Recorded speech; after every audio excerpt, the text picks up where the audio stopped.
Hello friends, இன்றைக்கி இந்த வீடியோவில் நம்ம என்ன பார்க்க போகிறோம் அப்படின்னா கொக்கு செய்வது எப்படி, how to make crane.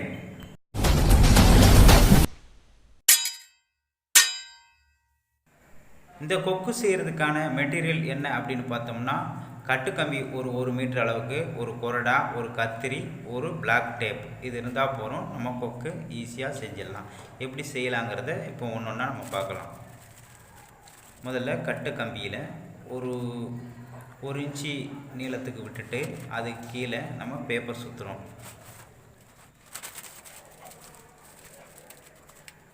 Paper சுற்றி அந்த கொக்கு ஷேப் எப்படி இருக்குமோ அது மாதிரி மண்டப்பகுதியில் கொஞ்சம் கனமாகவும், அதுக்கு கீழே கொஞ்சம் மெலிசாகவும் சுற்றி, அதுக்கு மேலே பேப்பர் சுற்றி, அதுக்கு மேலே உள்ள நூலில் சுற்றுறோம்.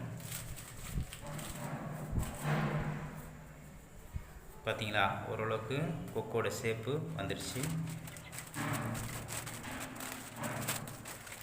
இன்னும் கொஞ்சம் அந்த பருமன் ஆக்கிறதுக்காக இன்னொரு பேப்பரை வச்சு நம்ம ரோல் பண்ணுறோம். ரோல் பண்ணி அதில் உள்ள நூலை அந்த கொக்கு ஷேப்புக்கு நம்ம சுற்றுறோம்.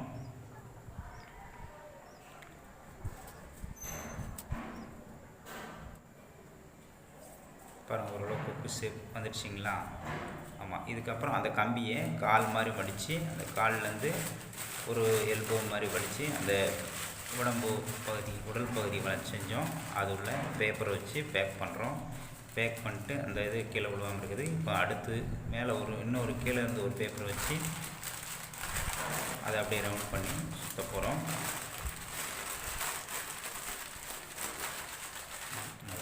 நல்லா சுற்றிட்டு அதுக்கு மேலே நம்ம நூல் சுற்றி உள்ள நூலை சுற்றிட்டு இருக்கோம்னா அழகான கொக்கு ரெடி ஆகிடும். அப்படியே கொஞ்சமாக மேலே உள்ள நூலால் சுற்றிட்டு ஒயிட் கலரில் ஒயிட் கலர் சுற்றுங்க. கீழே மட்டும் லைட்டாக அந்த சாண்டல், காலில் அந்த சாண்டல் வர மாதிரி சாண்டல் வச்சு சுற்றிக்கோங்க. ஷேப் போடுற வரைக்கும் அந்த நூலை சுற்றிட்டு அதுக்கு மேலே ஒயிட்டில் சுற்றினீங்கன்னா இன்னும் ரொம்ப நேச்சுரலாக அழகாக இருக்கும்.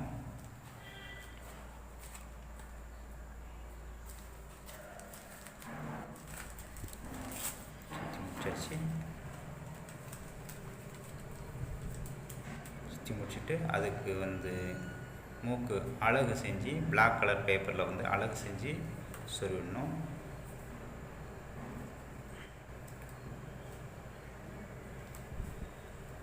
இதுக்கு மேலே நம்ம பிஎஸ்ட் போட்டு ஓட்டுறதுக்கு பதிலாக செல்லோ டோப்பு அப்படியே ஆப்போசிட்டாக, அதாவது மேலே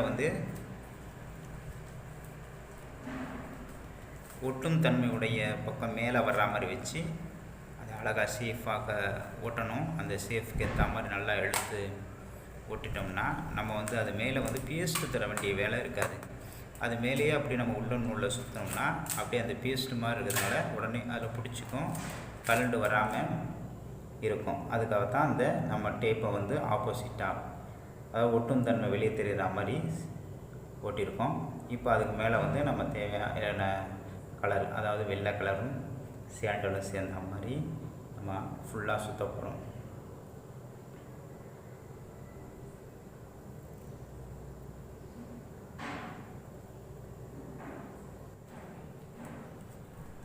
ஓரளவுக்கு அப்படியே சுற்றிட்டு முதல்ல ஃபில்லோ பண்ணிட்டு உருவத்தை உருவாக்கியாச்சு. இப்போ அது உருவத்துக்கு மேலே அந்த கலரை உருவாக்குறோம். கலரும் உருவாயிடுச்சு. இப்போ நம்மளுக்கு தேவையான ஷேப்பில் அந்த கொக்கு வந்துடுச்சு. தான் கொக்கு ஷேப் வந்துடுச்சு. கடைசியாக அந்த அடியில் காலில் முடியை போட்டு அதனோட கட் பண்ணிட போகிறோம். அவ்வளோதாங்க. பாருங்களா, கொக்கு வந்துடுச்சா. இதாங்க கொக்கு. அவ்வளோதாங்க. உள்ள நூலில் எவ்வளோ அழகாக சிம்பிளாகவும் ரொம்ப ஈஸியாகவும் நம்ம கொக்கு செஞ்சாச்சு. நண்பர்களே, இந்த வீடியோ உங்களுக்கெல்லாம் பிடிச்சிருக்கணும்னு நம்புகிறோம். இந்த வீடியோ பிடிச்சிருந்தால் லைக் பண்ணுங்கள், ஷேர் பண்ணுங்கள், மறக்காமல் நம்ம சேனலுக்கு சப்ஸ்கிரைப் பண்ணுங்கள். நன்றி.